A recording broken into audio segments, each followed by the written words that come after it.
Aos. Hei.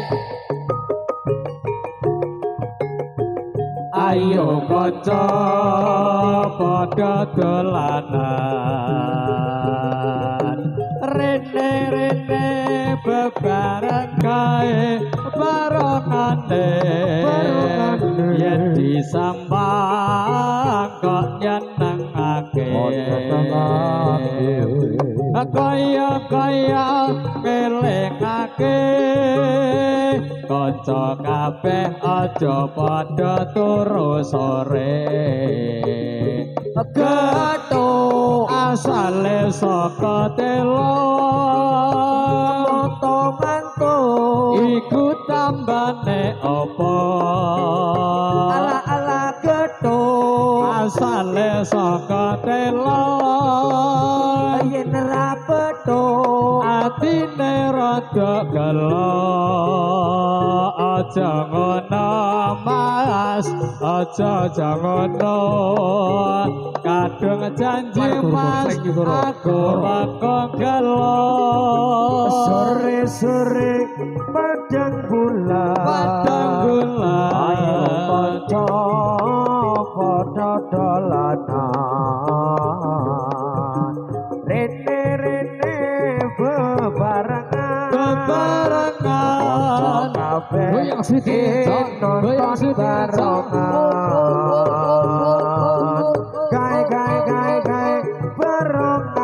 barongane goyang sithik saking taman gede.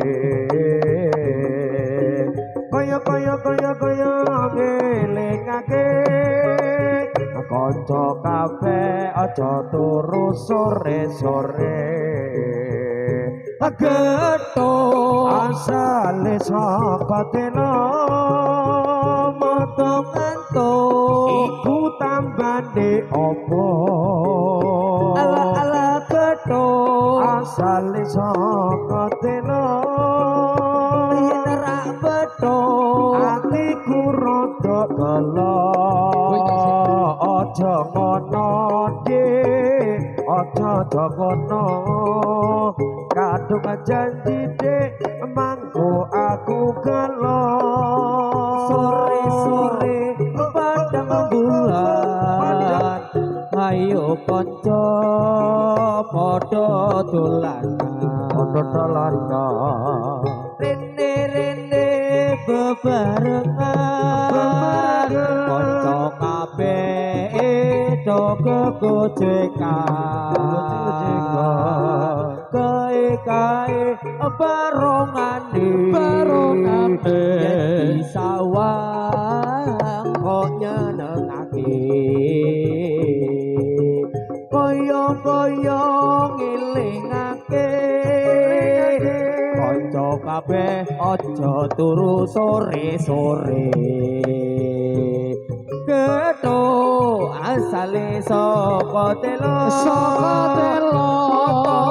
goyang sithik tambane apa?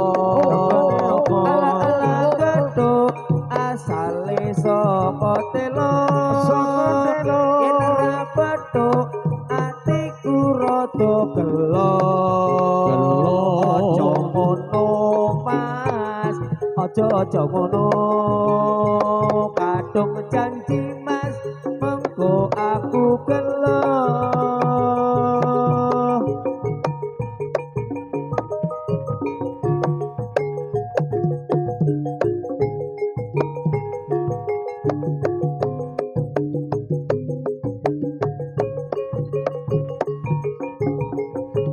Alunan saron dari Bapak Ketua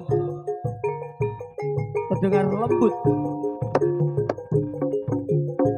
disambung demung dari Mas Budi, menambah kelembutan ketukan-ketukan dari penabuh para korban selengnya goro-goro.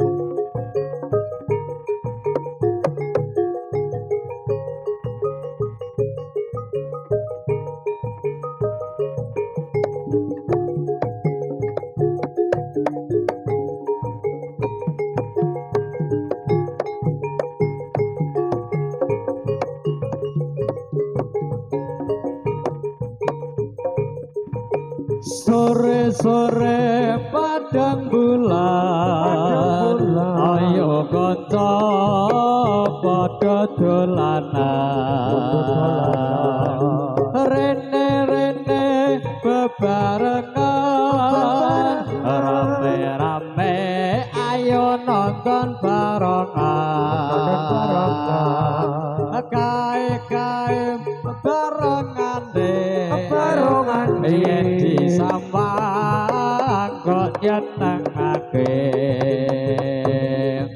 kaya-kaya ngelingake kanca kabeh aja padha turu sore Getho asale saka telo moto-manto iku tambane apa ala-ala getho asale saka telo yen ra petuk atine rada gelo aja ngono Mas aja ngono